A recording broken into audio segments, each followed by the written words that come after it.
So yeah, but I think the most painful thing about my personal loneliness is my Asperger's diagnosis, and I do think it's something where you question your own capabilities, like, because socializing, mixing with people is supposed to be like it's seen as a basic human skill, and if you don't have that, then you're well and truly broken. You're well and truly lost in life. You're going to be well and truly, don't know, live. Gonna like, don't know. You're going to be well and truly hopeless in life, basically, and that is a depressing thought where you don't have a basic skill of mixing, socializing. I don't think it's that far, or I don't think it's that bad, because I do think I'm all right at socialising. I'm all right at mixing. I'm all right. I can have a laugh with people. I can, don't know, engage. I guess anyway. I like to think maybe at worst I probably struggle with shyness. Like maybe if I'm mixing with people who I don't know, that the shyness might be a thing. But I don't know. That seems to be more common these days, especially with like younger people, Gen Z, young. I see myself as some right in between millennial and Gen Z, being 28, born in 1997, you bang in between. So I guess like people around that age are more, who are, don't know, probably leaning towards the left wing shit, are probably more socially, I don't know, probably struggle with shyness and social clumsiness, but I don't know. I like to think I'm not that socially abnormal, that I'm nowhere. Having Asperger's at its worst, you're seen as socially broken.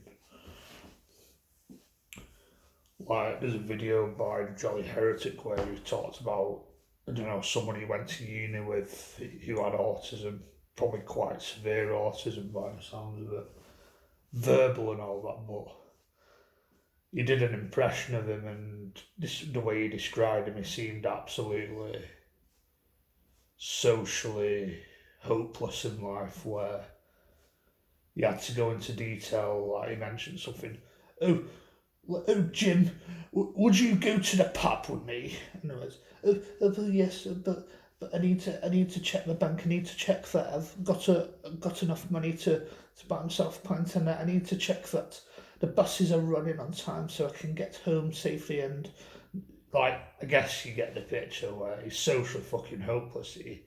His mind's on the less stupid thing where when you asked something like, "Would you like to go to the pub, or would you like to go to a for a coffee with me?" It's a basic yes and no question. You either do it or you don't do it.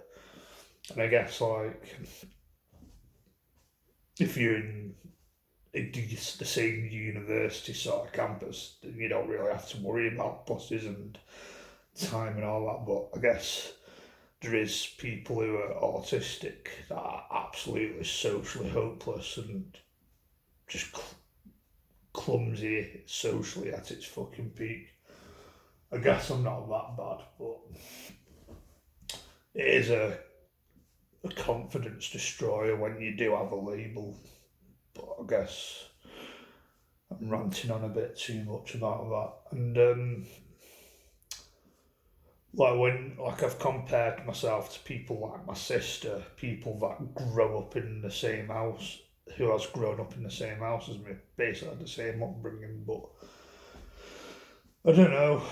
She's someone that academically was more successful than me, especially in school and high school, where she was in top set, got better grades, did better in her GCSE, just doing more, don't know, academically challenging things and succeeding in nowhere. I was just dumped in rock bottom for whatever reason because I was academically lacking, apparently. I like to think it's, but from what I can understand, is that I just couldn't concentrate. My head was elsewhere.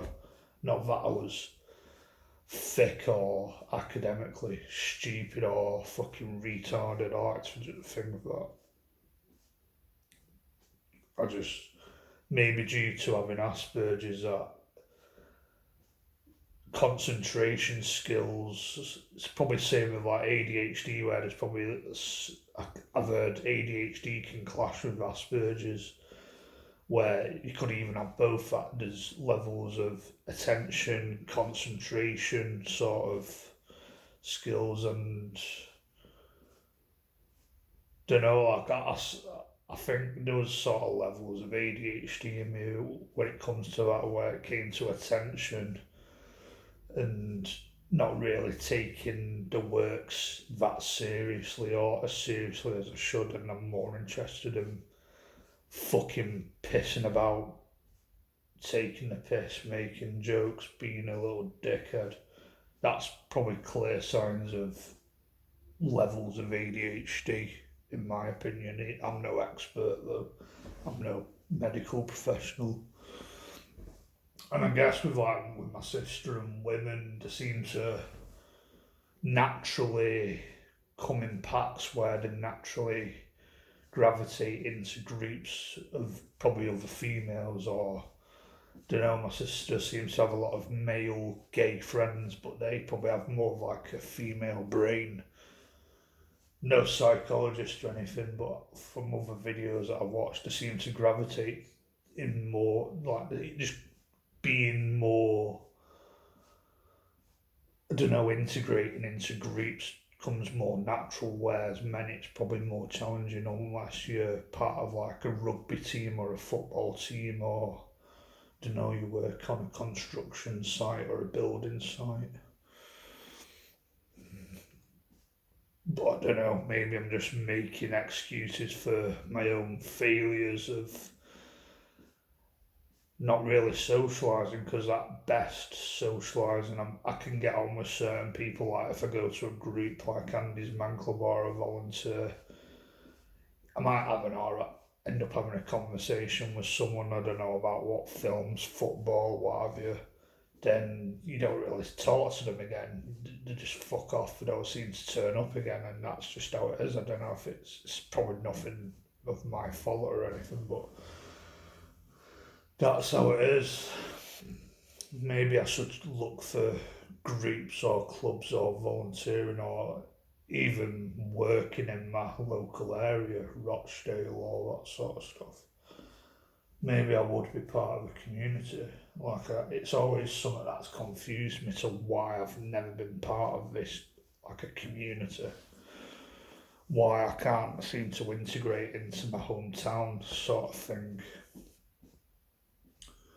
Like the sort of people I've got on Facebook, it's probably people I've known in the past, been to school with, family members, but you don't talk to them, and there's probably even people that went to the same school but you don't know them, but I kind of went out of my way to get rid of those fucking people. So it's like you got people on Facebook that you've known in the past, but you don't really know them because you don't talk to them, you don't see them. It's people you've not seen for 15 years, people you're not spoken to for 10 years, and it confuses me, like, why? And it's always seems to be the same thing, like, people do their own thing, people move on, they stick to their own cliques, it seems. I don't know if it's just me coming out with excuses, I don't know. I don't know what the answer is to my personal loneliness and all that. Like, I don't know what the cure to that is, to be honest.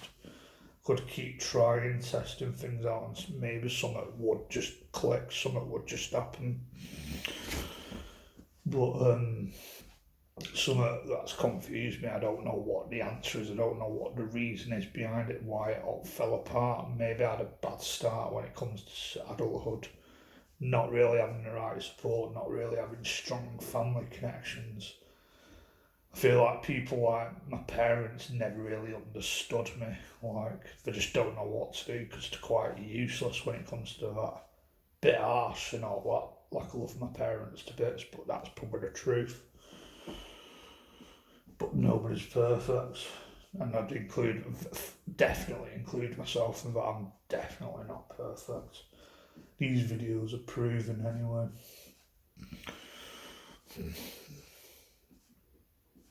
But yeah, I can probably talk all day on loneliness, but I guess this is the third and final part of the video because it'll just become too long then.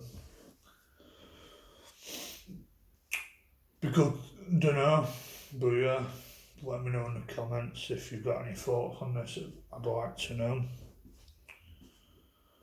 Yeah, I think that's it really.